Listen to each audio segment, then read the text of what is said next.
आप रहने दो ये धंधा बंदा, आप बस हमारे पैसे वापस लौटाइए। क्या क्या बोला तू? सही बोल रहा है, आप पैसे वापस करो, हम दोनों साथ में निकलते हैं। घंटा नहीं मिलता पैसा। राकेश भाई मुझे मेरा पैसा वापस चाहिए। ओ बच्चा लोग शांत हो, ज्यादा मच अरे हो गया ना यार खर्च, चलो एंजॉय करो, दारू पियो। मैंने कहा ना मुझे मेरा पैसा वापस चाहिए। दीवार गया अमिताभ बच्चन, जोश कहीं और दिखाना। जा, नहीं मिलता तेरा पैसा, उखाड़ दे जो उखाड़। मेरी मेहनत का पैसा है, मैं भी देखता हूँ कैसे नहीं देता। साला मुझ पे हाथ उठाया तू, मुझ पे? अभी निकालता हूँ तेरी है। दोस्ती हमारी जिंदगी का एक अहम हिस्सा है। अक्सर हम अपने बुरे और अच्छे समय में अपने दोस्तों के साथ ही होते हैं, लेकिन अगर ये दोस्ती किसी गलत शख्स से हो जाए तो हम बहुत मुश्किल में भी फंस सकते हैं, क्योंकि बुरी संगत का असर बुरा ही होता है।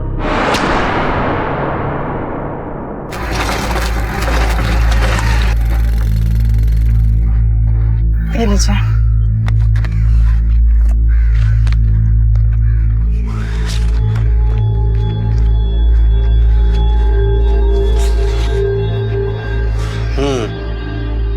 नाम क्या है बेटे का? अमान सैयद। अमान सैयद, अच्छा।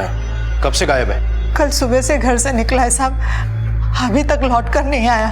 जहां जहां से खबर निकलवा सकते थे निकाल ली, सबको पूछ लिया आस पड़ोस में, लेकिन किसी को कुछ नहीं पता साहब। उसका मोबाइल भी बंद आ रहा है। ठीक है, हम आसपास के पुलिस स्टेशन को खबर कर देते हैं। वैसे एक ही दिन हुआ है, शायद दोस्तों के साथ कहीं गया होगा, आ जाएगा। क्या हुआ अम्मी? क्या बोला पुलिस ने? कुछ तो बोलो। कुछ नहीं बोले कि कुछ पता चलेगा तो बता देंगे। क्या हुआ हमीदा बेन? क्या हुआ? चाची वो अमान भाईजान का कुछ पता नहीं चल रहा है। अम्मी भी अभी अभी पुलिस स्टेशन जाकर आई है। हमीदा बेन चिंता मत करो, सब ठीक हो जाएगा। चिंता कैसे नहीं करूं आशा, बड़ा बेटा लापता, छोटे बेटे की तबीयत खराब है। डॉक्टर साहब बोले इसकी किडनी खराब है, 5 से 7 लाख रुपए का खर्चा आएगा। तो भी बोलो कपड़े सिल कर कितने रुपए जमा कर पाऊंगी मैं? कुछ समझ नहीं आता क्या करूं। हाय अल्लाह, इस अफरा तफरी में तुम्हारा सूट सिलना भूल गई। थोड़ा सा वक्त है तो मैं सूट तैयार कर दूंगी। अरे नहीं हमीदा बेन, कोई बात नहीं, कल परसों दे देना, मैं चलती हूँ, ठीक है? चिंता मत करना। तू फिक्र मत कर अम्मी, जब मैं ठीक हो जाऊंगा ना, मैं काम करूंगा, पैसा भी कमाऊंगा, फिर तुझे काम करने की कोई जरूरत नहीं पड़ेगी। हाय मेरा बच्चा, काश ये समझदारी तेरे बड़े भाई में भी होती।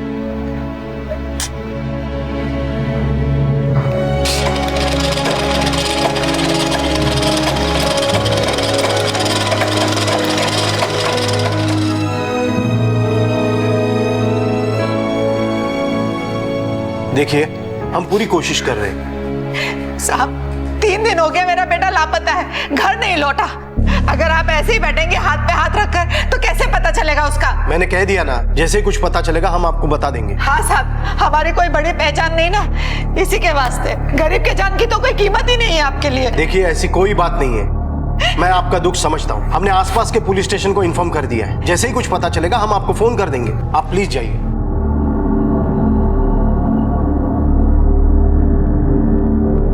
अरे अमान बेटा, वो करीम चाचा कह रहे थे कि तौफिक के फैक्ट्री में तुम्हारे लायक काम निकला है, उनसे जाके मिल लेना। अरे अम्मी मैंने बोला था ना तुझे कि मुझे नौकरी नहीं करनी, मुझे अपना कारोबार सेट करना है। लेकिन बेटा अपने कारोबार के लिए बहुत सारा पैसा लगता है, कहाँ से लाएगा इतना पैसा? तू फिक्र मत कर अम्मी, मैंने उसका जुगाड़ कर रखा है। देख मेरे बच्चे, ये सब बातें ना मेरे पल्ले नहीं पड़ती। जो कुछ भी करेगा सोच समझ कर संभल के करना, अच्छे लोगों के साथ करना। जमाना बड़ा खराब है बेटा। देख अम्मी, हमारे पास वक्त बहुत कम है, यूसुफ के ऑपरेशन के लिए पैसे जमा करने हैं। लेकिन बेटा अरे अम्मी तू देखना, मुंबई के सबसे बड़े हॉस्पिटल में यूसुफ का ऑपरेशन करवाएंगे और फिर तुझे भी काम करने की जरूरत नहीं पड़ेगी। ये तेरा बेटा है ना, ये सब कुछ ठीक कर देगा।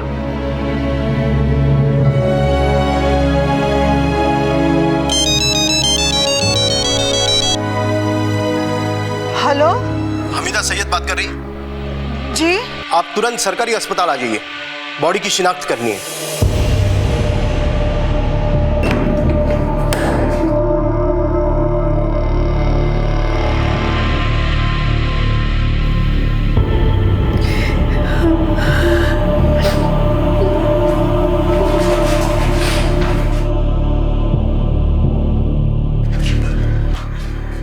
बेटा दवाई ली तूने?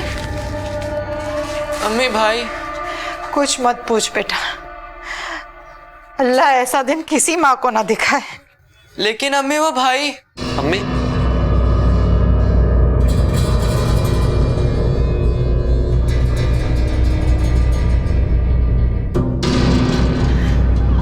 कैसा है मेरा बच्चा? कितने परेशान हो गए थे हम लोग, ना 2 दिन से खाए ना पिए ना सोए।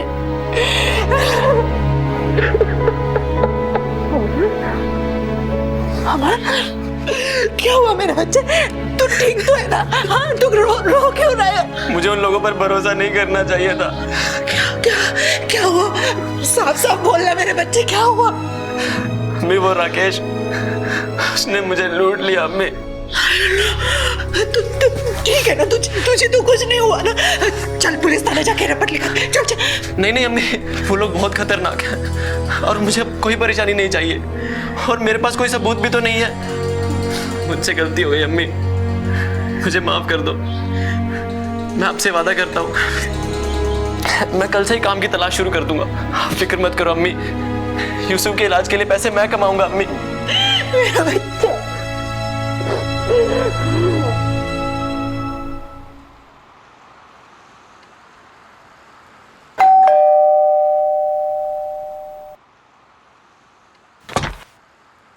अरे अमान, कैसे हो? मैं ठीक हूँ भाभी। वो रफीक है ना घर पे? हाँ है ना, आओ अंदर आओ। रफीक, अमान आया है। बैठो बैठो। बस आंटी वो रफीक से मिला। अरे अमान कैसा है? अरे रफीक, कुछ बात हुई किसी से काम की? तेरे लिए एक परफेक्ट नौकरी है, लेकिन तुझे थोड़ी अंग्रेजी तो आती है ना? हाँ सर, मैं थोड़ी बहुत अंग्रेजी बोल लेता हूँ। जिम्मेदारी का काम है, होशियार रहना पड़ेगा तुम्हें। जी बिल्कुल सर, मैं पूरी मेहनत और ईमानदारी के साथ काम करूंगा। आपको शिकायत का कोई मौका नहीं दूंगा सर। सर प्लीज मुझे एक मौका दे दीजिए सर। बाइक है तुम्हारे पास? बाइक तो नहीं है मेरे पास। भाई ये घूमने फिरने का काम है, कैसे मैनेज करोगे? सर मैं पैदल घूम लूंगा। सर मुझे इस काम की बहुत जरूरत है। आपको तो टारगेट पूरा करना है ना, मैं पूरा करके दूंगा आपको टारगेट। ठीक है, कल से आ जाना। Thank you sir, thank you. अम्मी, अमान, अमान, मुझे नौकरी मिल गई अम्मी, मुझे नौकरी मिल गई। 12,000 की तनख्वाह है। अल्लाह का लाख लाख शुक्र है, मेरे बच्चे की नौकरी लग गई। मुबारक हो भाईजान। शुक्रिया यूसुफ। अच्छा अम्मी, मैं अभी आता हूँ। वो जिस दोस्त ने नौकरी लगवाई है ना, उससे मिल के आता हूँ। लौटने में मीठा लेके आना। पक्का लाता हूँ अम्मी। अब देखना सब कुछ सही हो जाएगा।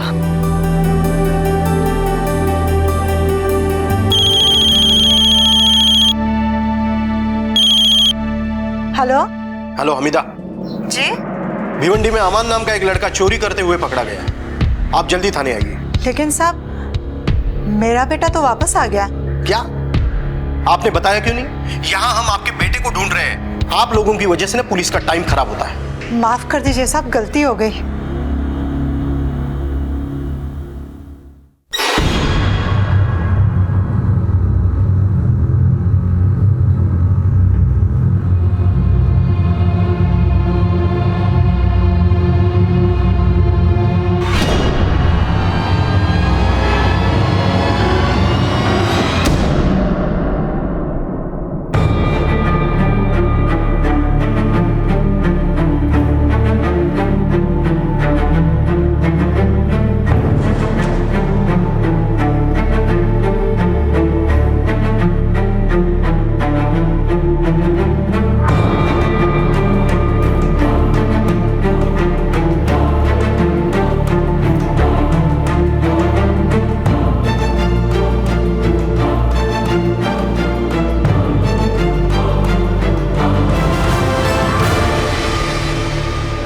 अरे हिना, कैसी हो?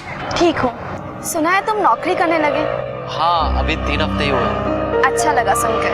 वैसे अब तो तुम्हारे भाईजान को कोई प्रॉब्लम नहीं होनी चाहिए ना? पता नहीं। और तुम्हें? अरे हिना, सुनो तो।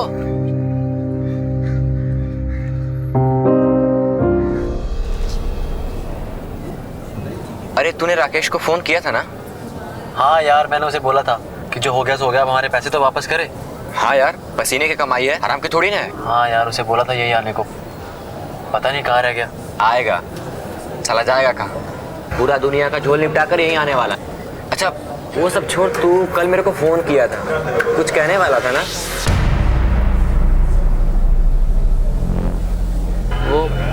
वो कुछ नहीं यार, बस ऐसे ही। अरे ऐसे कैसे नहीं, कुछ तो बात होगा ना। और भाई लोग, जमाल तू? हाँ मैं। अमान, मुझे तुझसे कुछ जरूरी बात करनी है। चल अमान। मैं 1 मिनट में आता हूँ।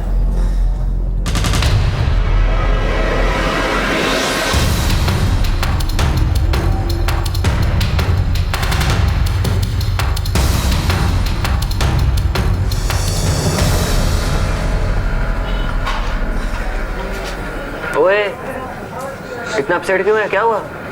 अरे कुछ नहीं, वैसे यार ऐसे ही। अबे कुछ तो बात जरूर है, चल बता क्या हुआ? कुछ नहीं भाई, ऐसे ही कुछ। क्या बात है भाईजान, आज बड़े खुश लग रहे हो। आज पहली तारीख है और पहली तनख्वाह मिलेगी। अरे वाह, मुबारक हो। तब तो दावत बनती है अमान मियाँ। कहाँ दावत दे रहे हैं आज? जैसा आप चाहे अम्मी जान।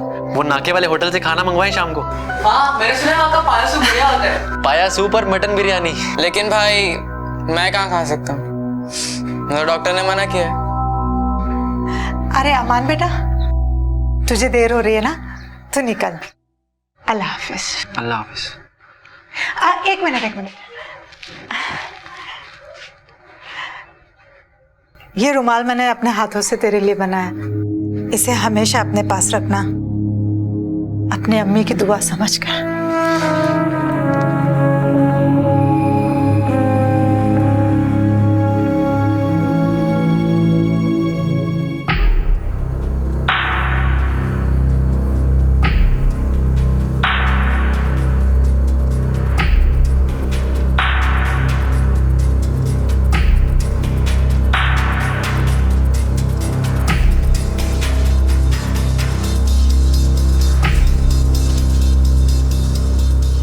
एक बार फिर से ट्राई करके देखिए, हो सकता है लग जाए। हाँ। The number you have called is currently switched off. Please try again later. अभी भी बंद आ रहा है।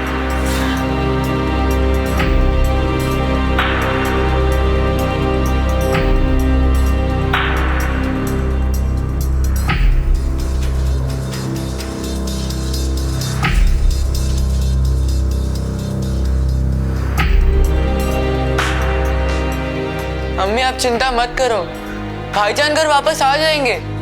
हो सकता है कुछ दोस्त लेके गए हो पार्टी करने के लिए। अरे पार्टी करे चाहे कुछ भी करे, पर कम से कम अपना फोन तो चालू रखे। इंसान खबर ले तो ले कहाँ? मेरा तो जी बड़ा घबरा रहा है। अम्मी प्लीज। अमान बेटा,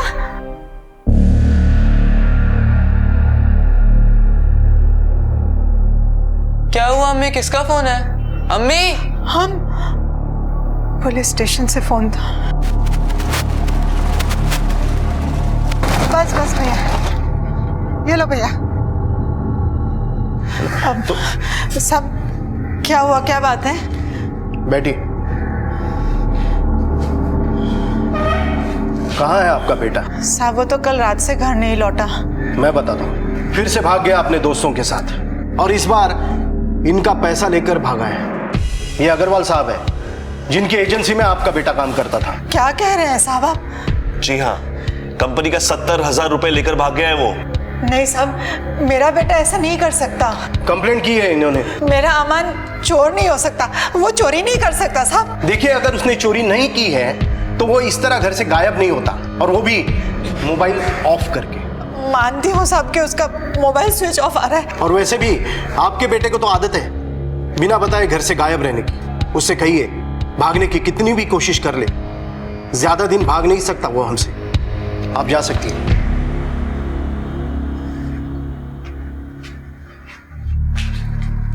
क्या हुआ हमीदा? अमान का कुछ पता चला? बोलना, कहाँ गई थी?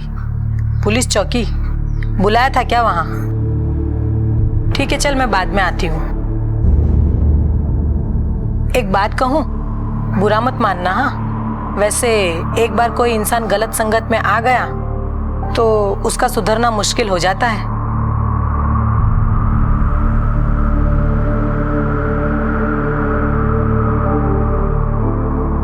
अमान अचानक गायब हो गया था। एजेंसी की कंप्लेंट के अनुसार वो 70,000 रुपए लेकर फरार हुआ था, लेकिन हमीदा इस बात पर यकीन करने को तैयार नहीं थी। आखिर क्या हुआ था अमान के साथ? क्या वो सचमुच पैसे लेकर भाग गया था या फिर ये पूरा मामला कुछ और ही था? पुलिस के लिए ये सिर्फ एक चोरी का केस था।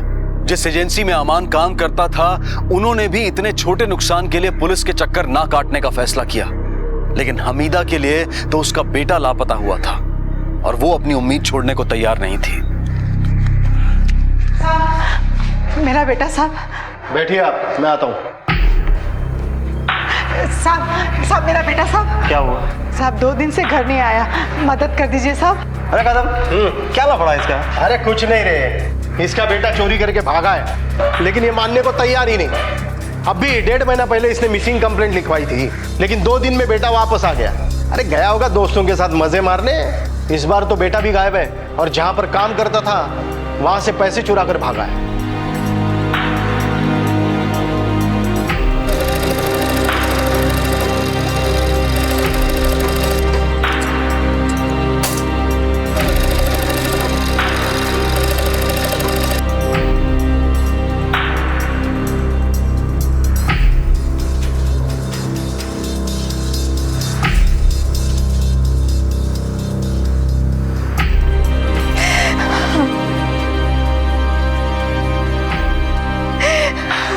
अम्मी, यूसुफ हमेशा बीमार रहता है ना, मैंने सोच लिया कि मैं अपनी एक किडनी उसे दे दूंगा।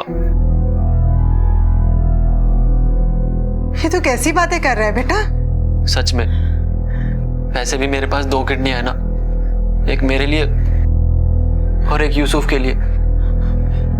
नहीं बेटा, तेरे आगे अभी तेरी पूरी जिंदगी बाकी है। तुझे शादी करनी है, खूब काम करना है, खूब पैसे कमाने। लेकिन अम्मी, यूसुफ का ठीक होना भी तो बहुत जरूरी है। आप प्लीज किसी डॉक्टर से बात करो ना अम्मी, प्लीज अम्मी। अभी तेरी अम्मी जिंदा है, मैं हूं ना। अगर यूसुफ को किडनी देनी पड़ी तो मैं अपनी किडनी दूंगी। तो बस काम पे ध्यान दे। हाँ,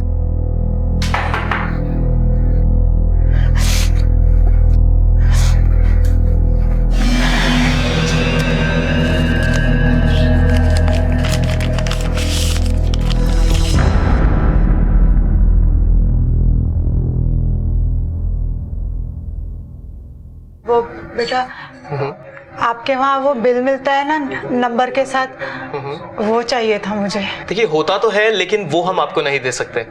ये नंबर आपके बेटे के नाम पे रजिस्टर्ड है, इसलिए हम उसे ही दे सकते हैं। बेटा समझने की कोशिश करो, मेरा बेटा बहुत दिनों से घर नहीं लौटा, उसकी कोई खबर भी नहीं। बस यही एक जरिया है उसे ढूंढने का। अगर दे दोगे तो बड़ी मेहरबानी होगी। अल्लाह के वास्ते मेरी मदद करो, अल्लाह तुम्हें बरकत देगा। खूब दुआएं दे मेरी मेहरबानी। Sorry madam, any problem? Sir, इन्हें इनके बेटे का आइटमाइज्ड बिल चाहिए। साहब, एक यही रास्ता है मेरे बेटे को ढूंढने का। बहुत दिनों से लापता है साहब, बड़ी मेहरबानी होगी आपकी अगर आप नंबर दे देंगे तो। मैं ये आपका एहसान जिंदगी भर नहीं भूलूंगी। राजेश, दे दो। वृशाली, जरा वो प्रिंट देना। ये लीजिए sir.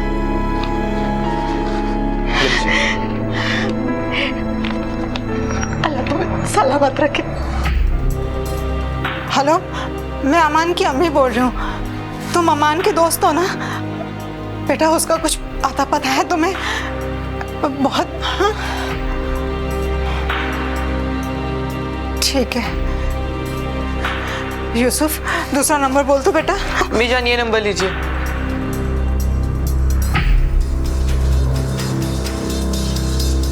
The number you have called is currently switched off. ये भी स्विच ऑफ आ रहा है। अम्मी, ये लीजिए, इस नंबर पर अमान भाईजान के सबसे ज्यादा कॉल गए हैं। अच्छा, बताओ। 90875357।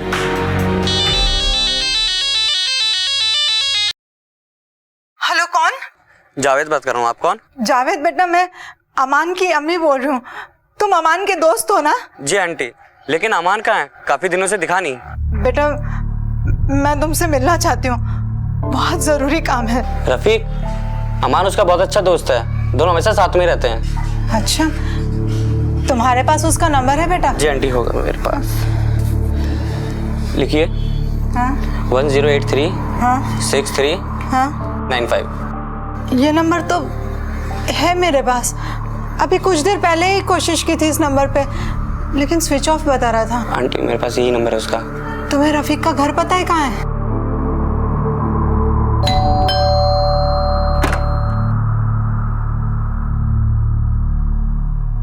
जी, सलाम वालेकुम।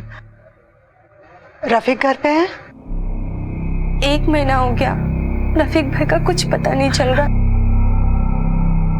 इसका मतलब है कि दोनों एक ही दिन से लापता हैं। हम दोनों अकेले हो रहे, उसे कहाँ कहाँ ढूंढेंगे? एक बेटा तो पहले ही खो चुकी हूँ, अब इसका भी कुछ पता नहीं कहाँ छोड़ के चला गया। मुझे तो इसमें कुछ गड़बड़ लगती है।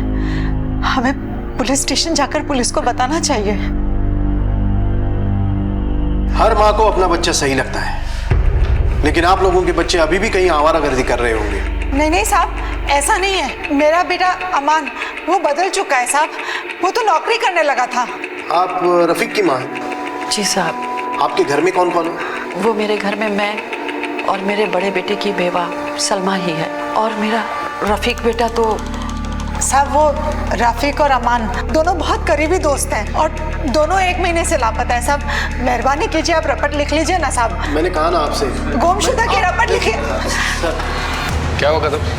साहब, क्या प्रॉब्लम है इनकी? मेरा बेटा और इनका बेटा दोनों बहुत करीबी दोस्त हैं और दोनों 1 महीने से गायब हैं। मैं साहब को कह रही हूँ कि गुमशुदा होने की रपट लिख लें, लेकिन साहब वो रपट नहीं ले रहे साहब। क्यों कदम? रिपोर्ट क्यों नहीं लिख रहे इनके? सर, पिछले दिनों इन्होंने मिसिंग कंप्लेंट लिखवाई थी। इनका बेटा आवारा है, 2 दिन बाद घर वापस आ गया और जहाँ पर काम करता है वहाँ से 70,000 की चोरी करके भागा है। साहब, लेकिन अब तो 1 महीना हो गया, मेरा बेटा घर नहीं लौटा साहब। साहब, आप खुद सोचिए ना साहब, एक बेटा अपनी माँ को, अपने बीमार छोटे भाई को छोड़कर 70,000 रुपए लेके क्यों भागेगा साहब? बताइए ना साहब। ठीक है, हम कोशिश करते हैं। राने, देखो क्या केस है। ओके सर, बैठ जाइए।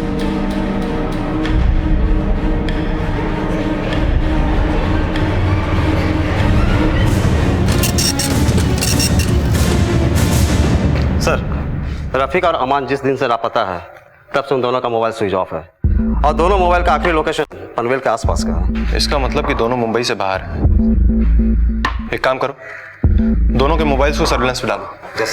कभी ना कभी कोई एक फोन तो ऑन होगा ही, और इन सारे नंबर्स पे कॉल करो, शायद कुछ पता चले। यस। अमिता को बुलवा। आपके बेटे की किसी से दुश्मनी थी? साहब, दुश्मनी तो नहीं कह सकते, लेकिन वो लोग बहुत खतरनाक हैं और मुझे अब कोई परेशानी नहीं चाहिए। हाँ, उसी के एक दोस्त से उसकी जान को खतरा जरूर था। नाम क्या उसका?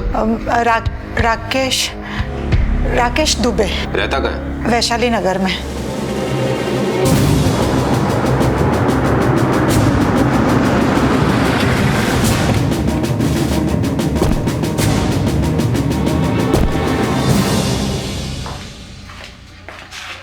अमान और रफीक का? मुझे क्या पता सर। इतना सवाल करेगा ना तो हाथ पैर तोड़ के गले में टांग दूंगा। बता, अमान और रफीक का? नहीं मालूम साहब, मुझे मालूम नहीं है? चल अच्छा, ये बता कि अमान के साथ क्या लफड़ा था तेरा? कोई लफड़ा नहीं था साहब, दोस्त है मेरे। अच्छा, तो दोस्त को सोडा बॉटल लेकर मारने गया था ना तू? अरे नहीं साहब, वो दारू पी के थोड़ा बोलचाल हो गया था। रफीक तो अच्छा दोस्त है मेरा। मतलब अमान नहीं है? नहीं साहब, वो भी अच्छा दोस्त है। उन दोनों के पैसे खाए ना तूने? साहब, वो धंधे में तो ऊपर नीचे होता रहता है ना साहब। तेरे सारे धंधे तेरे से निकालूंगा मैं। जिस दिन अमान और रफीक गायब हुए उस दिन कहा था तू? किस दिन साहब? 1 तारीख को। 1 तारीख को मैं वो हिल पॉइंट होटल घोड़बंदर में था साहब। मैं चद्दर बदलू लॉज है सर। किसके साथ गया था वहां पे? वो सब मैं। बोल, किसके साथ गया था मजा मारने? बोल। सब सलमा के साथ साहब। कौन सलमा? वो रफीक मेरा दोस्त, उसकी भाभी है साहब, बेवा है। उसके भाई के मरने के बाद मेरा और उसकी भाभी का आपस में प्यार हो गया था साहब। रफीक को मालूम है इसके बारे में? नहीं साहब, मैं बताने वाला था उसको। और अमान को? उसको मालूम है साहब, वो उसने पकड़ लिया था हमें।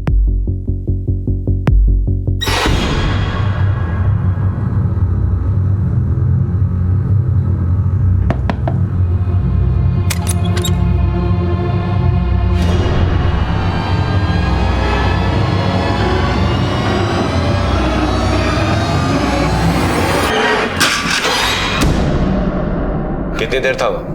कहाँ साहब? उस लॉज में? साहब वो सुबह 10 बजे से रात को 8 बजे तक था। सच बोल रहा है ना? साहब झूठ क्यों बोलूंगा साहब? Sir 1 minute sir. सर अमान का मोबाइल में किसी हिना नाम की लड़की के बहुत सारे फोन आए हैं। इस हिना को पुलिस स्टेशन बुलवाओ और उस लॉज के सीसीटीवी फुटेज चेक करो। देखो ये राकेश सच बोल रहा है कि नहीं। Okay sir. कब से जानते हो अमान को? काफ़ी दिनों से सर। मैं और अमान एक दूसरे को पसंद करते थे, लेकिन वो कुछ कामकाज नहीं करता था, इसलिए मेरे घर वालों को ये सब मंजूर नहीं था और मैंने भी उससे लगभग बात करना बिल्कुल छोड़ दिया था। और फिर जब वो काम करने लगा तब? जब वो नौकरी करने लगा तो हमने फिर से अपने रिश्ते के बारे में सोचने लगे थे। वैसे अब तो कोई प्रॉब्लम नहीं होगी ना तुम्हारे घर वालों को मनाने में? बिगड़ी हुई इमेज को सुधारने के लिए वक्त लगता है अमान। तो ले ले वो अपना वक्त, और हमारे पास भी बहुत टाइम है, और तब तक शायद मेरी नौकरी भी पक्की हो जाए। अभी सैलरी 12,000 है, तब तक शायद 20,000 हो जाए। ये ख्याली पुलाव पकाना ना बंद कर दो और अपने काम की तरफ ध्यान दो। सच बताओ है ना, जब से तुमसे मिलने लगा हूं ना, सिर्फ तुम्हारे ही बारे में सोचता रहता हूँ। लेकिन क्या इस बार तुम्हारे घर वालों को तुम्हारे और अमान के रिलेशनशिप के बारे में कोई अंदाजा था? नहीं सर, हमारे रिलेशन के बारे में किसी को कुछ पता नहीं था, और उस दिन उसकी सैलरी आने वाली थी। हम लोगों ने बाहर जाने का प्रोग्राम भी बनाया था, लेकिन वो आया ही नहीं। सर मुझे नहीं लगता कि वो 70,000 रुपये के लिए ये सब कुछ करेगा, क्योंकि वो जितना कमा रहा था उसमें बहुत खुश था। ठीक है, तुम जाओ, कुछ और पूछना होगा तो हम तुम्हें फिर बुलाएंगे। राणे साहब, ये राकेश मुझे कुछ ठीक नहीं लग रहा है। लेकिन सर शक की कोई गुंजाइश भी नहीं है, वो सच कह रहा है। तुमने उस लॉज की सीसीटीवी फुटेज ठीक से चेक की थी? Yes sir. लॉज के सीसीटीवी फुटेज के मुताबिक वो पूरे दिन सलमा के साथ ही था।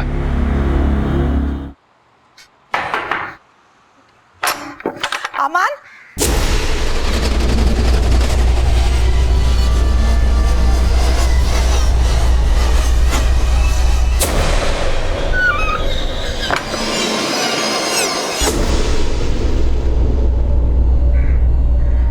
चिट्ठी आई है। दिखा, पढ़ तो। आपके नाम की है। मुझे कौन लिखेगा खत? देख तो किसकी है। क्या लिखा है बेटा? अमान भाईजान की चिट्ठी है। अमान की? क्या लिखा है मेरे बेटे ने? कैसा है मेरा बच्चा? कहाँ है वो? पढ़ना क्या लिखा है, जल्दी पढ़। अम्मी जान मुझे ढूंढना मत, मैं जहाँ भी हूँ बहुत खुश हूँ। आपका अमान।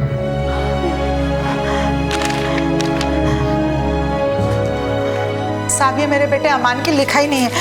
आप देखें ना, ये देखें। मैच तो नहीं कर रही है साहब ये खत जरूर किसी और ने लिखा है। हाँ सर, इस एनवलप पे भी पोस्ट के स्टाम्प नहीं है। इसका मतलब कि कोई हमें जानबूझ के गुमराह करने की कोशिश कर रहा है। लेकिन कौन और क्यों? सर अमान का मोबाइल आज कौन था भिवंडी में? भिवंडी पुलिस को अमान की फोटो भेजो। Yes sir.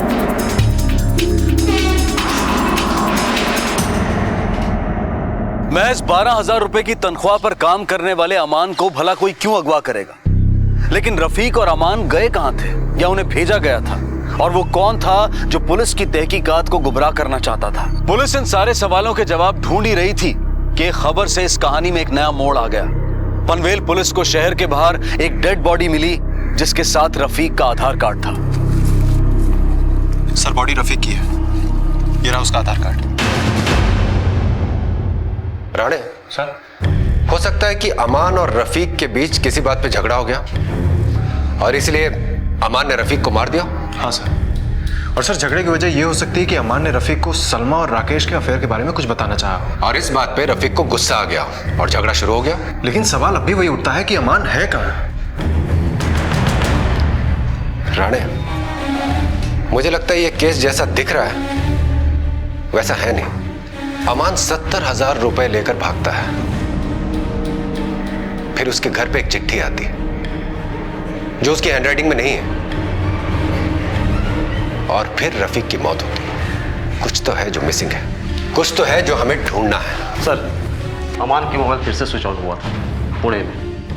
कोई फोन किया गया उस फोन से? नहीं सर, कोई फोन नहीं, कोई कॉल नहीं, कोई मैसेज नहीं। एक काम करो सर, राकेश के पीछे अपने खबरी को लगा दो, मुझे उसकी हर मूवमेंट की खबर चाहिए। Okay sir. चलो। रफीक की बॉडी मिलने के बाद यह मामला और भी पेचीदा हो गया था। अमान को गायब हुए लगभग 1.5 महीना बीत चुका था, लेकिन उसके बारे में अब तक कोई खबर हाथ नहीं लगी थी। क्योंकि अमान और रफीक एक साथ लापता हुए थे, इसलिए उनके एक साथ मारे जाने की पॉसिबिलिटी को नकारा नहीं जा सकता था।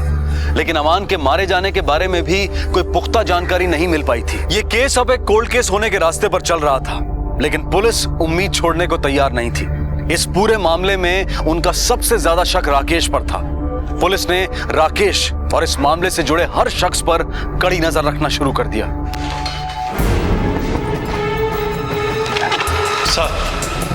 सर, राकेश के बारे में बाकी सब तो ठीक है, लेकिन एक बात थोड़ी अजीब है। क्या? उसके पास एक नहीं बल्कि 2 मोबाइल फोन है, और एक मोबाइल फोन वो कभी कभी और छुप के इस्तेमाल करता है। राणे सर, पता नहीं क्यों पर शुरू से मुझे ऐसा लग रहा है कि राकेश हमसे कुछ छिपा रहा है। Yes sir. तुमने उस लॉज की सीसीटीवी फुटेज ठीक से चेक की थी ना? राकेश पूरा दिन वही था? हाँ सर, लॉज के रजिस्टर के मुताबिक मैंने चेक इन और चेकआउट टाइम की फुटेजेस देखी थी। नहीं राणे, मुझे उस लॉज के उस पूरे दिन की सीसीटीवी फुटेज चाहिए। Okay sir.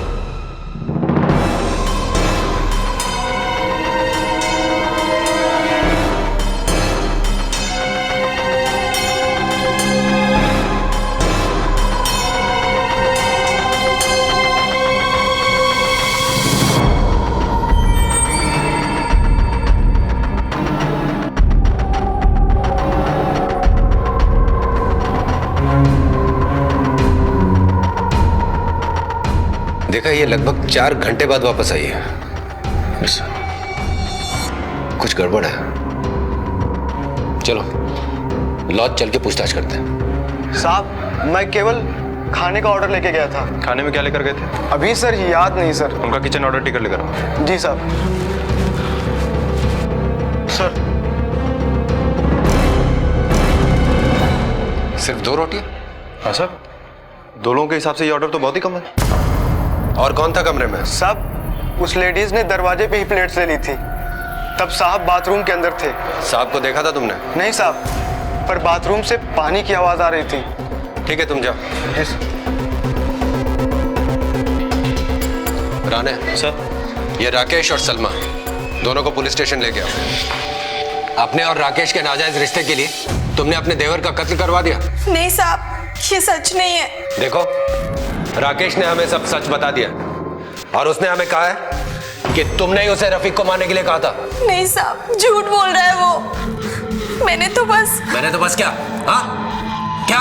बोलो। सर, उस दिन प्लान के मुताबिक मैं अम्मी को झूठ बोलकर घर से निकली थी। मैं और राकेश मिलने वाले थे। अम्मी, मैं चलती हूँ, मुझे आते आते देर हो जाएगी।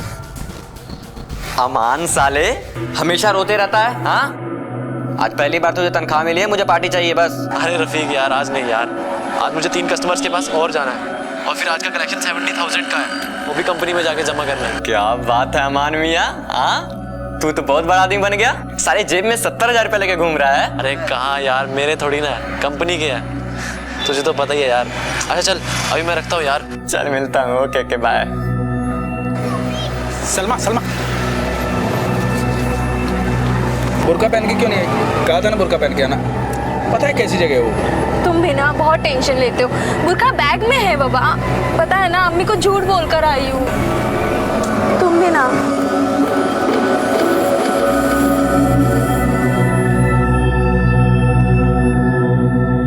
सलमा, मैं सोच रहा हूँ कोई धंधा कर लूँ क्या ना, फिर आराम से रह गया। राकेश, अमान को तो जानते हो ना तुम? हाँ, क्यों, क्या हुआ? मैं सोच रही थी तुम ना उसके जैसे कोई नौकरी कर लो। दिमाग खराब है क्या तेरा? लॉटरी लग गई है उसकी। जेब में 60-70 हजार लेकर घूमता है, और आज भी उसके जेब में 70,000 रुपया था, इसलिए तो रफीक उससे पार्टी मांग रहा था। तुम भी कर लो ना। मैं एक फोन करके आता हूँ।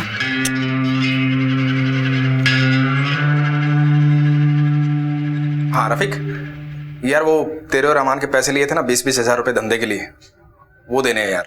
ठीक है राकेश भाई, आप कल दे देना। अरे यार आज आ जाओ ना, कल का पता नहीं खर्च हो जाए। ठीक है, तो कहाँ पे मिलना है? भाई एक काम करो, वो पनवेल है ना, पनवेल आ जाओ। क्या ना, अमान को साथ लेके आना। ठीक है राकेश भाई। अच्छा सलमा सुनना, वो एक अर्जेंट काम आ गया, मैं आता हूँ, तू खाना खा तब तक। लेकिन कहाँ जा रहे हो? एक अर्जेंट काम है ना बाबा, आता हूँ ना। अच्छा सुन, वो तेरा बुर्का कहाँ है? बैग में। ठीक है, ओके। बस साहब, मुझे इतना ही पता है। उसके बाद वो चला गया और 3-4 घंटे बाद ही वापस आया। बुरके में गया था? हाँ साहब। यानी तुम्हें पता था कि राकेश रफीक का गेम बजाने जा रहा है, और ये जानते हुए भी तुम चुप रहे? नहीं साहब, सच में मुझे कुछ नहीं पता। वो ऐसा कुछ करने वाला था, मुझे नहीं पता सच में साहब। सलमा ने हमें सब कुछ सच सच बता दिया है। अब तू सीधी तरह बताएगा या मैं अपने तरीके से पूछूं? झूठ बोल रही है साहब सलमा, ऐसा कुछ नहीं है साहब। मैं तो आपसे पूछने वाला था कि रफीक का कुछ पता चला कि नहीं। मोबाइल कहाँ है तेरा? साहब। और दूसरा साहब? दूसरा मोबाइल निकाल। कहाँ है? निकाल। मैं देता हूँ साहब। क्यों मारा उन दोनों को?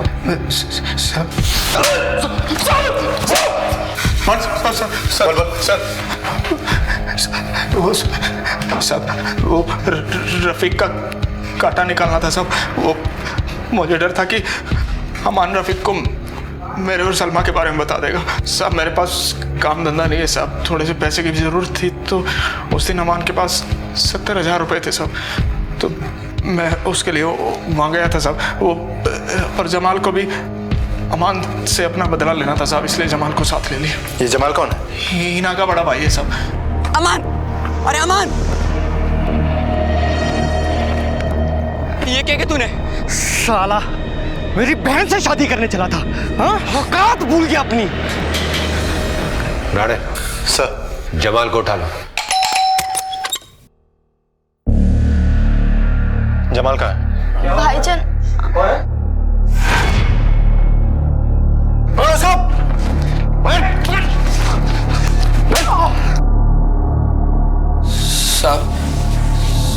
साहब वो मेरी बहन से मेल जोल बढ़ा रहा था। राकेश ने मुझसे अमान और रफीक को खत्म करने के प्लान में शामिल होने की बात की, तो मैं मान गया। अमान की लाश कहाँ है? वहीं जंगल में दफन कर दिया हमने उसे।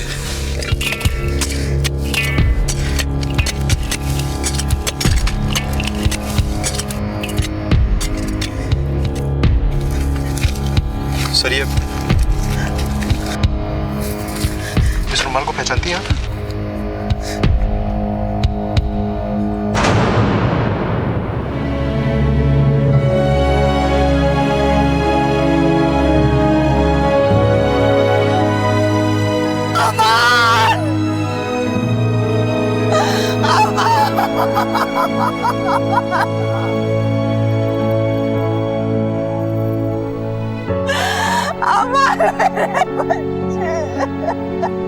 राकेश और सलमा के नाजायज रिश्ते ने राकेश को गुनाह के दलदल में धकेल दिया। दूसरी तरफ अमान और हिना की जिंदगी जमाल के गुस्से की वजह से तबाह हो गई। अगर जमाल को ये रिश्ता मंजूर नहीं था तो बातचीत से इस मामले का हल निकाला जा सकता था। राकेश और जमाल ने लगभग परफेक्ट प्लान बनाया था, लेकिन जुर्म कभी नहीं छुपता। राकेश के लालच और जमाल की नफरत ने अमान और रफीक की जान ले ली और अब वो दोनों उनके कत्ल के जुर्म में सजा काट रहे हैं। सलमा भी इस जुर्म में भागीदार होने की वजह से आज सलाखों के पीछे है। इन तीनों ने मिलकर दो माओं को जिंदगी भर की सजा दे दी। बेचारी हमीदा आज भी लोगों के कपड़े सिलकर अपने बीमार बेटे की दवाई के लिए पैसा इकट्ठा करने की कोशिश कर रही है। लालच बुरी बला है, ये सिर्फ एक कहावत ही नहीं बल्कि एक बहुत बड़ा सच है और हम सब के लिए सीख है। अब मैं अनूप सोनी आपसे विदा लेता हूं, फिर मुलाकात होगी अगले एपिसोड में और खुलासा करेंगे एक और जुर्म का। तब तक अपना और अपने परिवार का ख्याल रखें और देखते रहें क्राइम पेट्रोल डायल 100। सबक एक को सीख हम सबको। जय हिंद।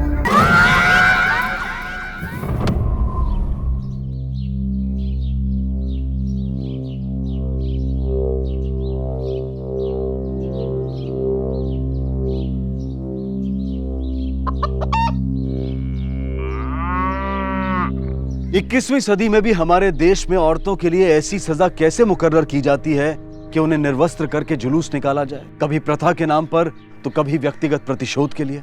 यत्र नारयस्तु पूजयन्ते रमन्ते तत्र देवता, यानी कि जहां नारी की पूजा होती है वहां देवता बसते हैं। क्या यह सिर्फ कहने के लिए है और सच्चाई कुछ और है? क्या वाकई हमारे देश में नारी की पूजा होती है?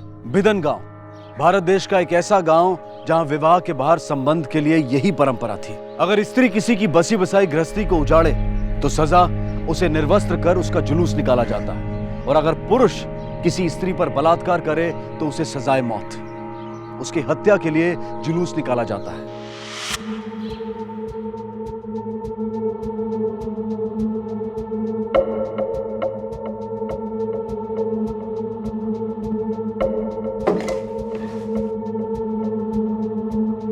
भागवत, क्या देख रहे हो? कुछ नहीं मैडम, वो पास वाले गांव में एक औरत का जुलूस निकला, उसी का वीडियो। औरत का जुलूस दिखाओ। अरे दिखाओ। एक मिनट।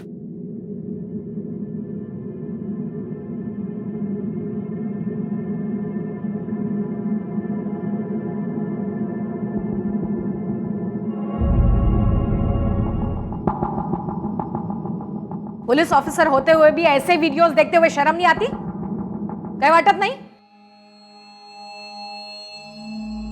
अब मैडम उस गांव की रीति ऐसी है, आप नहीं आई हो ना। अगर पुलिस वाले ग्राम पंचायत के मामले में दखल देते या कुछ बोलते तो पुलिस वालों की भी ठुकाई कर देते वो लोग। तो मेरे होते हुए ऐसे रीति रिवाज नहीं चलेंगे, कानून की धज्जियां उड़ाएंगे वो लोग, और हम क्या? कौन सा गांव? बिदन गांव। गाड़ी काढ़ा। चला रे।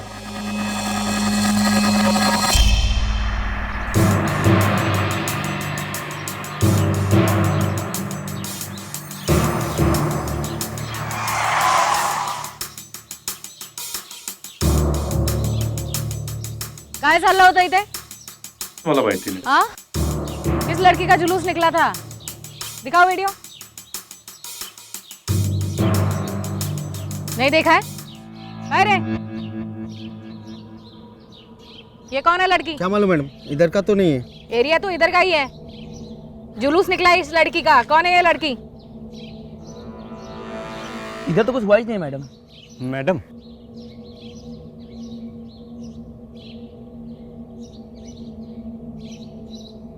आप जानते हो इस लड़की को? नहीं, इसको कुछ पता नहीं है।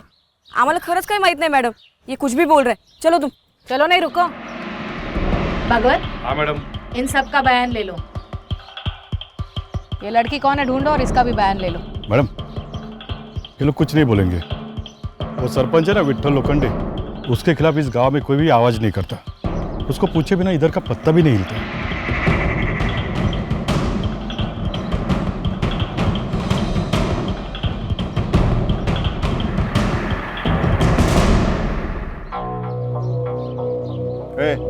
वाटी खाली दिसत नाही का? जा धान लेके आ। क्या देख रही है?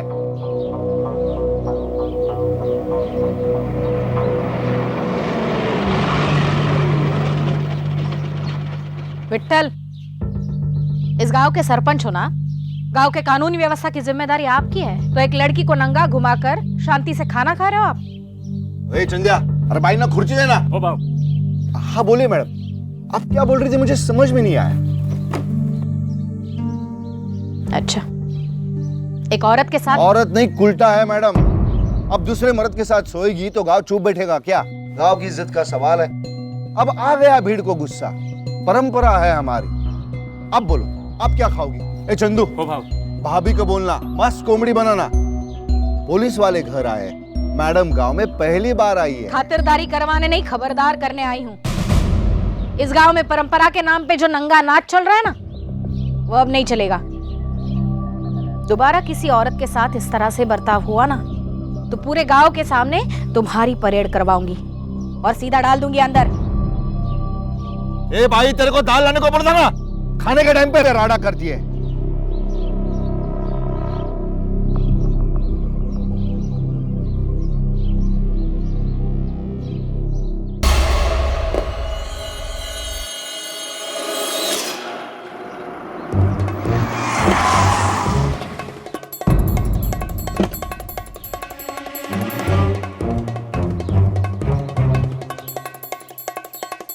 अरे अरे हाँ अरे बस नेतागिरी करना चाहता है, समाज सेवक बनना चाहता है। सुना तो भाषण देने वाला था। हाँ? भाव अब जो गलत है वो गलत ही रहेगा ना।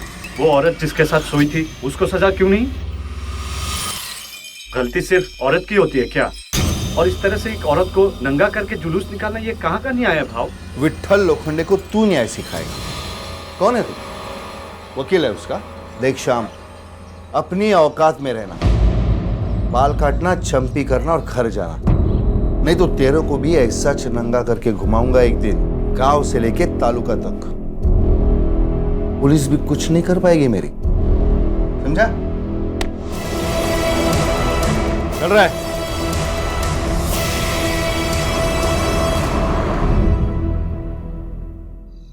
मेरे को निकालेगी घर से? हाँ, मेरे को निकालेगी? देख मैं क्या करती तेरे साथ, सबको बता दे कि मैं। रुक जा। काय झाला? पूछ तेरे बाइको से, ज्यादा शानी बन गई मेरे सामने। क्या हुआ, बोल तो। जा तू क्या कर रहा है इधर खड़ा रह के? हाँ, चल अंदर चल, जाना है उसके पीछे पीछे। हाँ,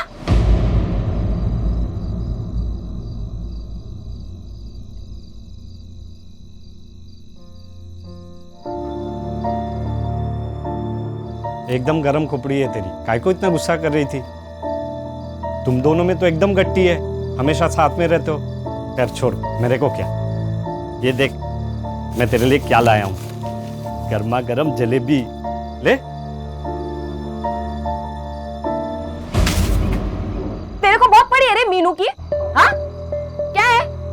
जा उसको खिला, जलेबी लेके आया है।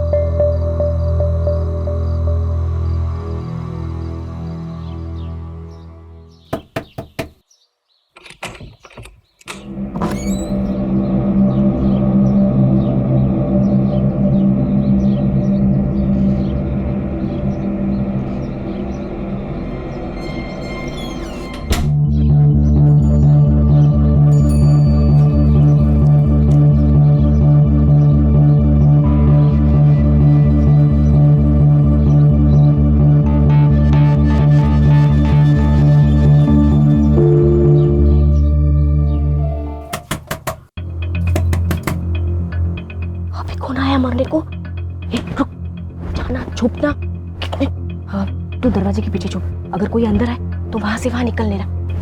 ये पकड़ो, ये पकड़।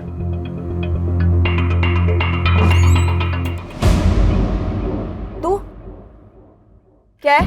अरे मैं वो आधार कार्ड भूल गया, आज पंचायत में दिखाने का है। रुक रुको, इधर ही रुक, मैं लाके देती है। अभी घर साफ किया है, तू गंदा कर देगा। इधर ही रुका। ठीक है।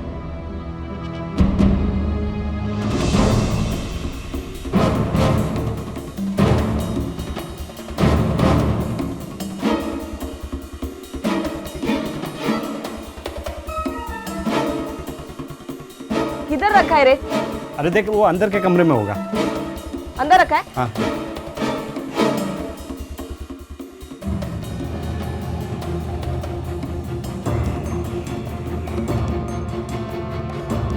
अरे नहीं मिल रहा है, किधर रखा रे?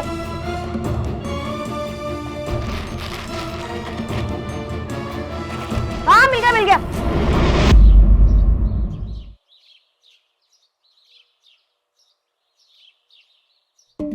ये ले जा, कुछ भूला तो नहीं ना?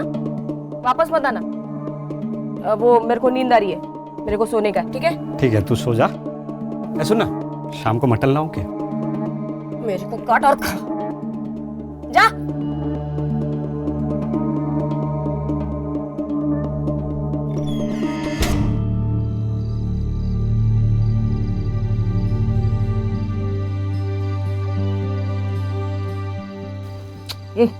क्या कर रहा है? क्या कर रहा है मतलब? अपनी औरत के साथ मर्द क्या करता है? तू जा रे, मेरे को सोने दे, मैं थक गई है। ये क्या हो गया है तेरे को? आजकल तुम मेरे को पास में नहीं आने देती। क्या है रे? तुम आदमी लोगों को ना सिर्फ एक चीज चाहिए औरत से, बस। ये तेरे को मैं क्या ला के दूं कि तू खुश हो जाए? मैं इतना मेहनत करके कमा के लाता हूँ, तेरे लिए हर हफ्ते कुछ ना कुछ लाता हूँ, और तू है कि मेरे को पास में ही नहीं आने देती। मेरे जगह कोई और मर्द होता ना तो तेरा टांग तोड़ देता। टांग तोड़ देता? मेरी टांगे तोड़ेगा तू? मेरे को हाथ लगा के तो देख, तेरी टांगे तोड़ के तेरे हाथ में दूंगी, समझा ना? निकल यहाँ से, तो मेरे को सोने नहीं देगा तू। अपने मर्द को तू घर से बाहर निकाल रही है। मर्द? काय का मर्द? हाँ, देखो तू मर्द है, काय का मर्द? हाँ, मैं झेल रही है, समझा ना? तेरे को झेल रही है मैं, समझा ना? निकल निकल यहाँ से, निकल। सुबह से पहले आने का नहीं है घर में। जा दुकान में जाके सो जा, जा। नींद खराब करके रखी मेरी।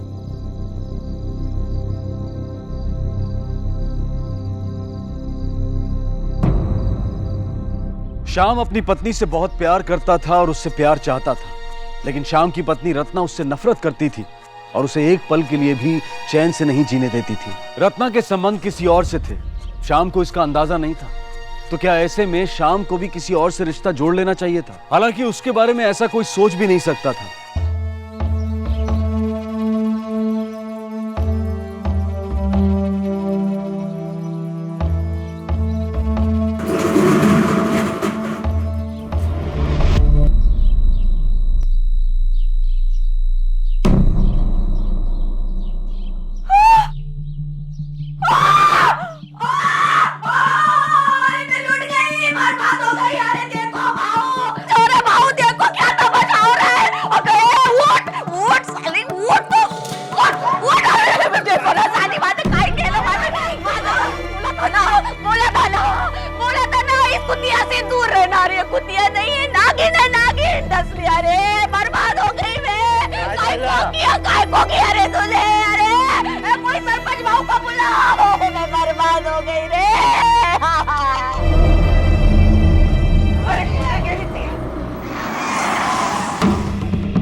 इसने क्या किया मेरे मर्द के साथ? मुंह काला किया इसने। बहू मैं बर्बाद हो गई, मेरे को इंसाफ चाहिए बहू। मुंह काला किया, टांगे पसंद। झूठ बोल रही है ये। सच मैं सच बोल रही हूँ बहू, मैंने कुछ नहीं किया।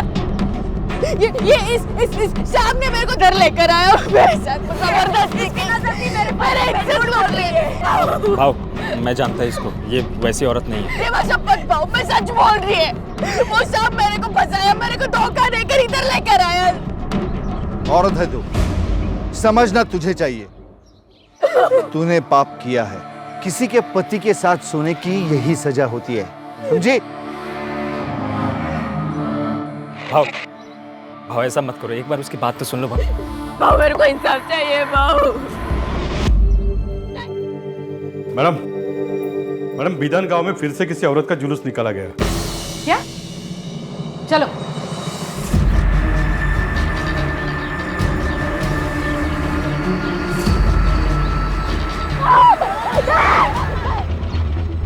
ये क्या कर रहे हैं सब लोग? देखा मैडम, कितने पागल लोग हैं। मैंने रोक लिया, उसकी इज्जत मैंने बचा ली है। हाँ देखो मैडम, श्याम ने क्या किया इस औरत के साथ? मैंने कुछ नहीं किया मैडम। पूरे गांव ने देखा है तूने क्या किया इस औरत के साथ। कमीने, तेरे को तो फटके देने चाहिए इधर। बस बस। दिवेकर एक काम करो, ये शाम को और लड़की को गाड़ी में बैठा।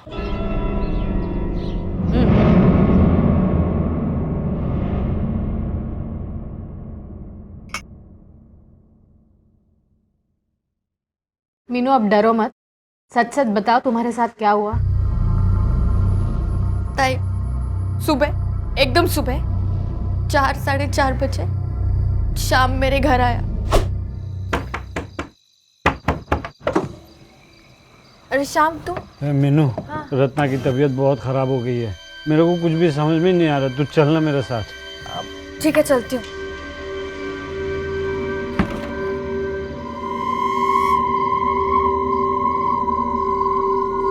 अरे रत्ना की दवाई मैं दुकान में भूल गया हूँ, रुक जा, आता हूँ।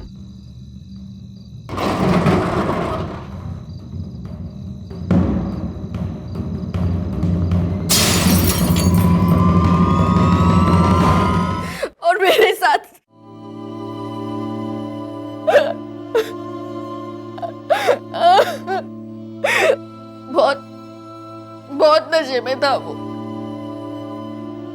उसकी हमेशा से नजर थी मेरे पे, लेकिन मुझे नहीं पता था कि वो मेरे साथ ऐसा करेगा।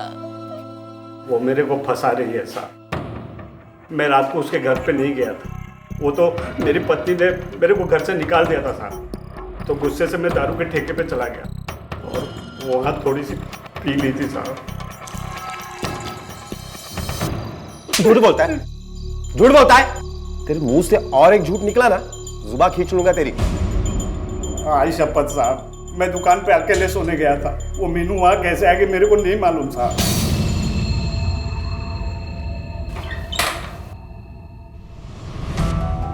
झूठ बोल रहा है वो। ताई, वो झूठ बोल रहा है।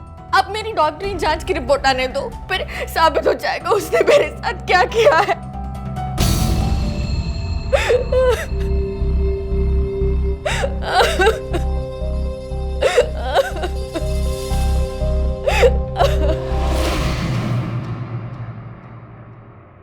मैडम, मैडम ये रही मीनू की मेडिकल रिपोर्ट। और मैंने उस दारू के अड्डे पर भी पूछताछ की। शाम वही था रात भर। इस रिपोर्ट को देख के लगता तो नहीं मीनू पर बलात्कार हुआ हो। शरीर पर जबरदस्ती के कोई निशान नहीं, सेक्सुअल एक्टिविटी है। हो सकता है दोनों की मर्जी से एक दूसरे के साथ संबंध किया। पर मैडम ये शाम की रिपोर्ट से पता चलता है कि उसके खून में शराब के साथ साथ ड्रग्स की मात्रा भी पाई गई है। दिवेकर एक काम करा, ती मुलगी, क्या नाम उसका? मीनू। मीनू मीनू मीनू ने जो कहानी हमें सुनाई उसके बारे में शाम की दुकान के आसपास पूछताछ करो। हो सकता है किसी ने कुछ तो देखा होगा। Okay ma'am.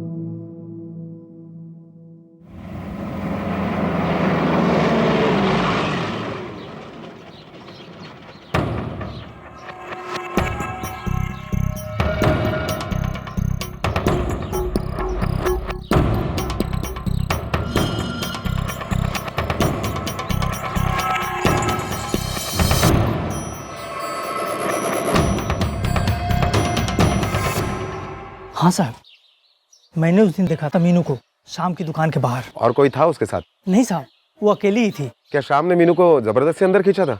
नहीं नहीं साहब, मैंने किसी को खींचते हुए नहीं देखा था। वो तो खुद ही अंदर चली गई।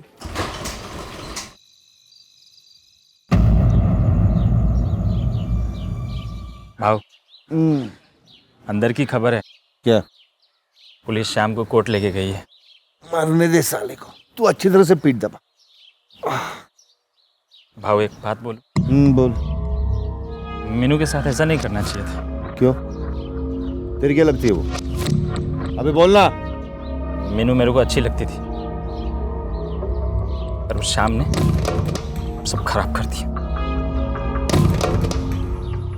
भाव, सजा तो उसको मिलनी ही चाहिए। अपने गांव की लड़की के साथ बलात्कार किया है। और भाव पता है अंदर की खबर है, पुलिस केस दबा देगी। बोलती है श्याम के खिलाफ कोई सबूत ही नहीं है। नाक कट गई भाव आपकी। और वो श्याम ऐसे छाती चौड़ी करके घूमेगा। सारी गलती उस श्याम की है भाव। उसने जबरदस्ती की मीनू पे। भाव आपको याद है, वो आपके खिलाफ हमेशा आवाज उठाने की कोशिश करता है।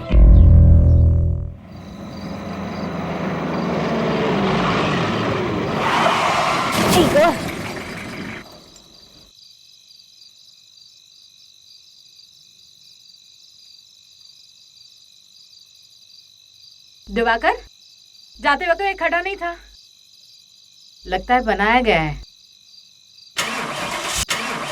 क्या हुआ गायकवाड़? मैडम गाड़ी खराब हो गई है, देखता हूँ।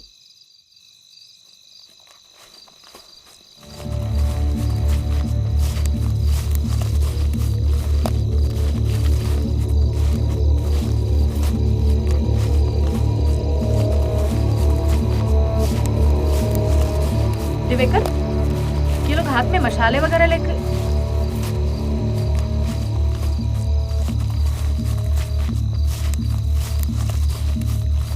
ये तो हमारी तरफ बढ़ रहे हैं। गाड़ी का क्या हुआ? दिवेकर, यहां से भी?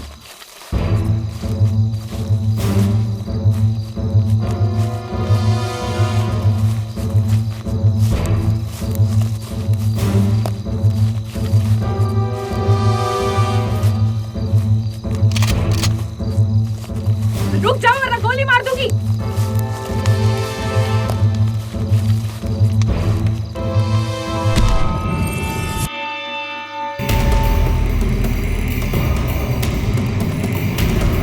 मैडम मैडम मैडम मेरे को लेके जा रहे मैडम, बचाइए मेरे को मैडम, मैडम मैडम मैडम मेरे को लेके जा रहे मैडम।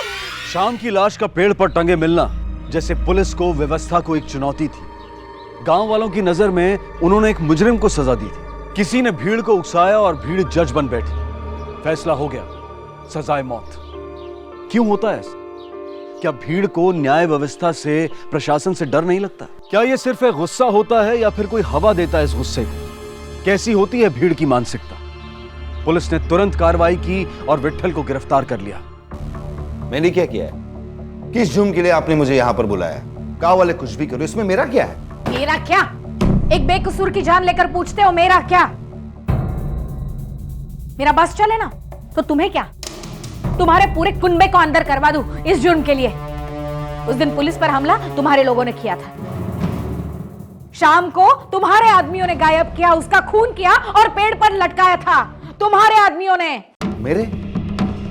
मेरे सिर्फ 3 लोग, मैं गुंडे नहीं पालता। नाटक बंद कर विट्ठल, सच सच बोलो या बुलवाऊं? देखिए मैडम, सरपंच हुई इस गांव का, मुझे अंदर रखना मजाक नहीं है। ऊपर तक पहुंच है मेरी। और किस सबूत के आधार पर आप मुझे अंदर रखेगी? कल रात को तो मैं गांव में ही नहीं था, सबूत है मेरे पास। तुम जैसे लोग ऐसे झूठे सबूत कहां से?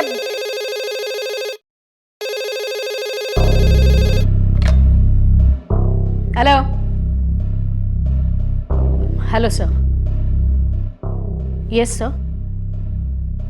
लेकिन सर मैं तो सिर्फ पूछताछ करने के नहीं। Okay sir.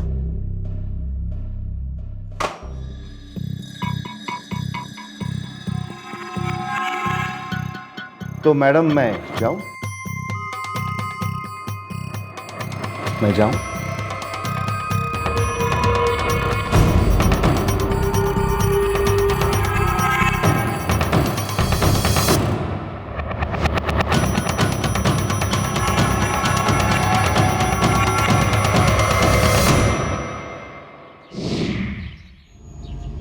मीनू, तुम्हें तो खुशी हो रही होगी। तुम पर बलात्कार करने वाले को गांव ने मौत की सजा दे दी। हाँ? अच्छा ही हुआ मर गया। हाँ, बलात्कार किया था ना। छीना झपटी हुई होगी, दर्द हुआ होगा, चोट आई होगी। हाँ, बहुत जोर से पटका था। अभी भी कमर में दर्द हो रहा है। झूठ, बिल्कुल झूठ। ये रही तुम्हारी मेडिकल रिपोर्ट विच सेज तुम पर बलात्कार हुआ ही नहीं था। तुम खुद गई थी शाम की दुकान पर अपनी मर्जी से अकेली। शाम ने तुम्हारे साथ बलात्कार किया ही नहीं था। शाम पर झूठा इल्जाम क्यों लगाया था? ताई, आप भी तो औरत हो ना, आप बोलो, कोई औरत ऐसे बात में झूठ बोलेगी क्या? ये बोलेगी क्या कि मेरे साथ बलात्कार हुआ है? मुझे तो गांव वालों ने नंगा करके सजा भी दे दी, और आप बोल रही हो मैं झूठी हूँ। शाम को तुमने झूठे आरोप में फंसाया, यह भी कानूनी जुर्म है, और तुम झूठ बोल रही हो ये तुम भी जानती हो। शाम की मौत में तेरा कोई हाथ निकला ना तो पुलिस से तुझे कोई नहीं बचा सकता।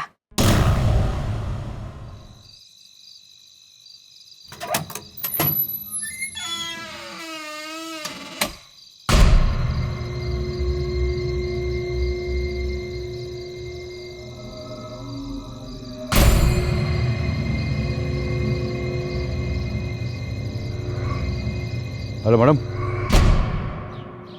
ठीक है सर। मैडम क्या है मैडम, तो सुबह सुबह बुला लिया मेरे को। हाँ रे, मीनू के साथ क्या चक्कर है तेरा? रात को छुप छुप के मिलता है उससे? अरे नहीं मैडम, वो किसी ने गलत खबर दिया रहेगा आपको। क्या बात कर रहा है? हाँ। कल रात को तो गया था विट्ठल की गाड़ी लेके मीनू से मिलने। नहीं मैडम। नहीं गया? मैडम मारो मत, मैं बोलता हूँ ना मैडम। क्या? मैं बोलता हूँ, वो मैं और मीनू एक दूसरे से प्यार करते हैं। प्यार करना तो कोई जुर्म नहीं है ना मैडम। प्यार करता है?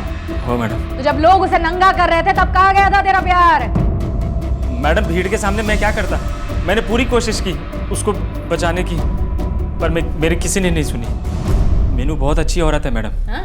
वो शाम ने उसके साथ गलत किया है मैडम। ऐसा करेगा कभी सोचा नहीं था मैं। अच्छा मुझे बता, ये सब कांड विट्ठल ने करवाया था ना? मीनू को सजा, फिर शाम का खून, है ना?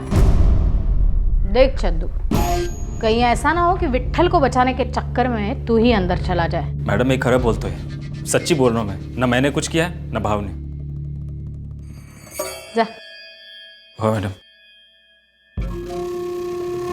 मैडम उसे जाने क्यों दिया? क्योंकि वो विट्ठल के खिलाफ कुछ नहीं बोलेगा और असली खूनी तक पहुंचने के लिए इसका बाहर रहना बहुत जरूरी है। ये क्या करता है, किसके साथ घूमता है, जरा लक्ष्य ठेवा। Okay madam. मैडम मैडम, मैंने रत्ना के घर से पड़ोसियों से पूछताछ की। रत्ना के पड़ोसियों ने बताया कि रत्ना में और मीनू में पहले काफी अच्छी दोस्ती थी, लेकिन बलात्कार के 3 दिन पहले दोनों में काफी झगड़ा भी हुआ था। अब ये झगड़ा किस बात से हुआ वो तो पता नहीं चला। और शाम की मौत के बाद एक भी बार रत्ना यहाँ पर नहीं आई पूछताछ करने के लिए, कंप्लेंट करने के लिए। कोई पत्नी अपने पति के खून के बाद इतनी चुप बैठ सकती है?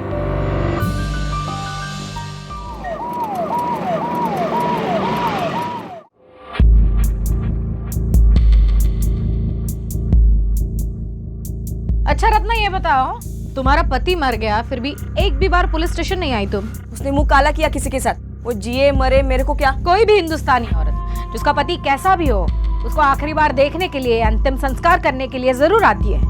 तुम एक भी बार नहीं आई और ऐसे जी रही हो जैसे बाजू वाले का पति मर गया हो। और तुम्हारी वो दोस्त, क्या नाम है उसका? मीनू। मीनू, वो गहरी दोस्ती थी तुम्हारी, अचानक से झगड़ा हो गया। किस बात से हुआ था झगड़ा? अरे वो बेशरम मेरे पति पे डोरे डालती थी, फांस लिया था मेरे पति को। इसी बात को लेकर झगड़ा हुआ था हमारा, लेकिन अपना ही सिक्का खोटा निकला। किसी को क्या बोलने का।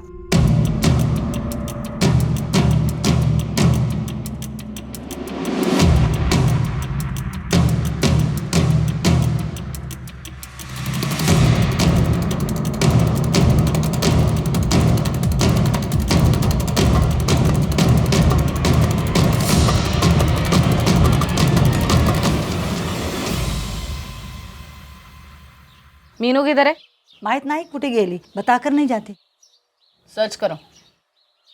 कितने बजे गई है? 2.5-3 घंटे पहले। और आएगी कब? मालूम नहीं।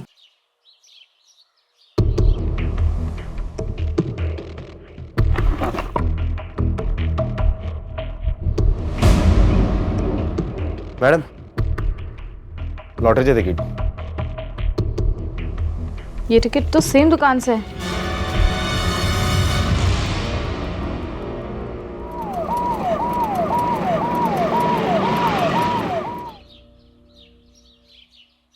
ये आदमी को देखा है? नहीं मैडम, ये आदमी इधर कभी भी नहीं आया। अच्छा, तो ये औरत? हाँ मैडम, ये औरत भी थी और साथ में और एक औरत आई थी। और अभी तो उसका 15 लाख रुपए का लॉटरी लगे ले, और कमीशन और टैक्स काट के ना इसको 10 लाख रुपए मिला है। हाँ मैडम। इसके साथ ये औरत आती है? हाँ, यही थी मैडम। गांव में एक प्रथा थी जिसके खिलाफ पुलिस में किसी ने कोई शिकायत नहीं दर्ज की थी, लेकिन शिकायत आई तो एक बलात्कार की, और वो भी एक ऐसी औरत ने की जिसे उसके ही गांव वालों ने बेइज्जत करके उसका जुलूस निकाला था। पुलिस जान चुकी थी कि ये शिकायत एक साजिश थी, प्रथा की आड़ में कोई खेल चल रहा था, और पुलिस की नजर अब इस खेल के 4 खिलाड़ियों पर थी, विट्ठल, चंदू, मीनू और रत्ना। वो कोर्ट मैटर था ना? मैडम वो रत्ना आई है आपसे मिलने। मैं लुट गई मैडम। 15 लाख की लॉटरी लगी थी, 10 लाख हाथ में आए थे, लेकिन वो मीरू सारे पैसे लेके भाग गई। यही बात हम तुम्हारे घर पे पूछताछ करने के लिए आए थे। लॉटरी का टिकट देखा, तब क्यों नहीं बताया? मैं डर गई थी। लॉटरी तो तुम्हारी लगी थी, फिर मीनू को उससे क्या लेना देना? मैडम, मैंने और मीनू ने मिलकर लॉटरी का टिकट खरीदा था। किस्मत से लॉटरी लग गई। मैं उसको उसका हिस्सा देने वाली थी, लेकिन उसके पहले मीनू, मैं उसके घर गई थी, लेकिन तब तक वो भाग चुकी थी। लेकिन मीनू तो तुम्हारी दोस्त थी, तुम्हें पता होना चाहिए वो कहाँ गई होगी। मुझे नहीं पता मैडम, मैं खुद उसको ढूंढ रही हूँ। एक औरत जिसके पति की इतनी बेरहमी से हत्या की गई हो, उसको अपने पति के मरने का दुख नहीं, लेकिन 10 लाख की लॉटरी का पैसा जाने का दुख है। कमाल है। तुम जा सकती हो, मीनू को हम ढूंढ लेंगे।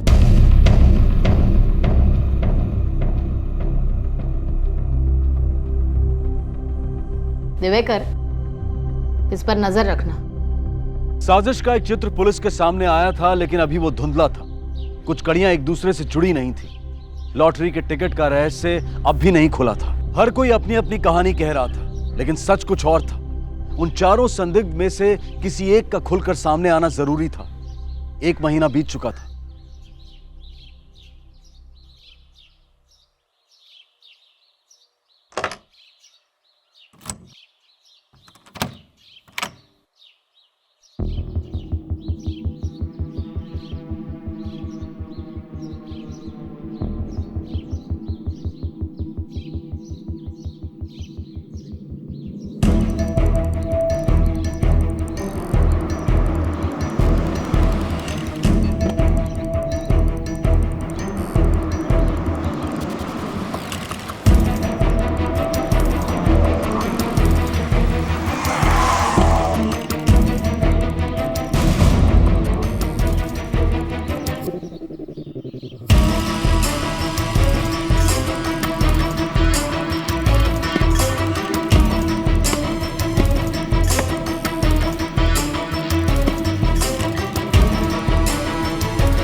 पुलिस हम लोग के पीछे हाथ धो के पड़ी है, जल्दी से भागना पड़ेगा।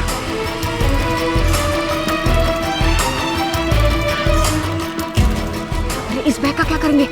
ले लेकर बाहर कहीं फेंकेंगे। चलो चल चल चलो चलो।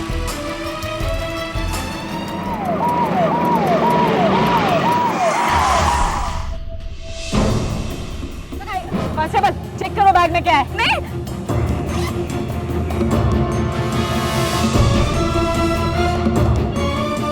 इसका मतलब लॉटरी का पूरा पैसा तेरे पास है। हाँ?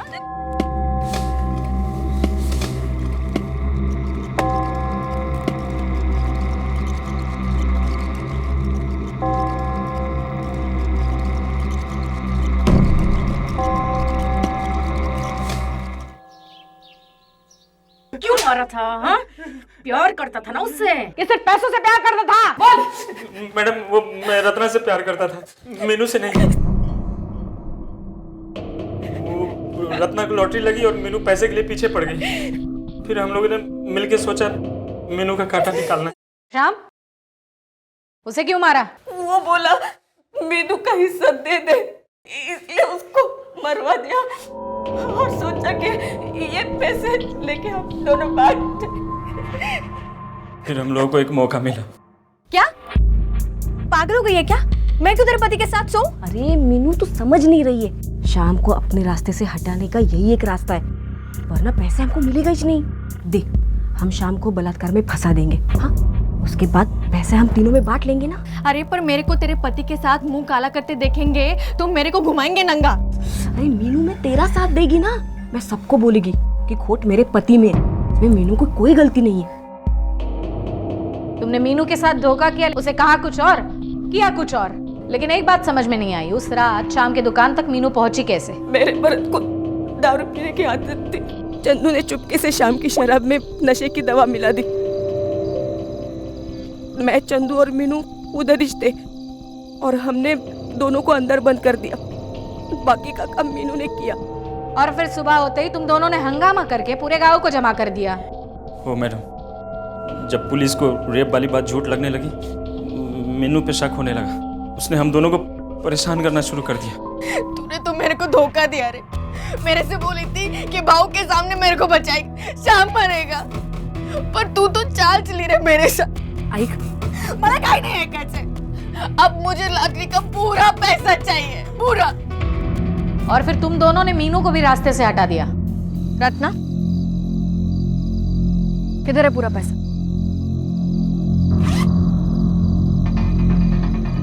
आपको लगा मीनू पे चोरी का इल्जाम लगा देंगे, मामला ठंडा हुआ कि हम दोनों भाग जाएंगे।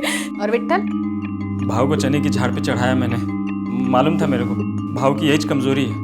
मेरे को पता था अकेले मारूंगा पकड़ा जाऊंगा, पर 10-20 लोगों की गर्दी होगी तो मैं बच जाऊंगा। 15 लाख की लॉटरी के लिए 2 खून किए तुमने। अब तुम्हारे इससे क्या आएगा? सिर्फ सजा।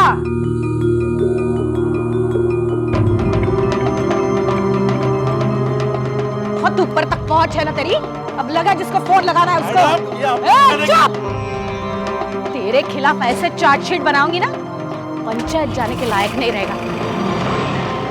भीड़ सोचती नहीं, भेड़ बकरियों की तरह हाँकी जाती है।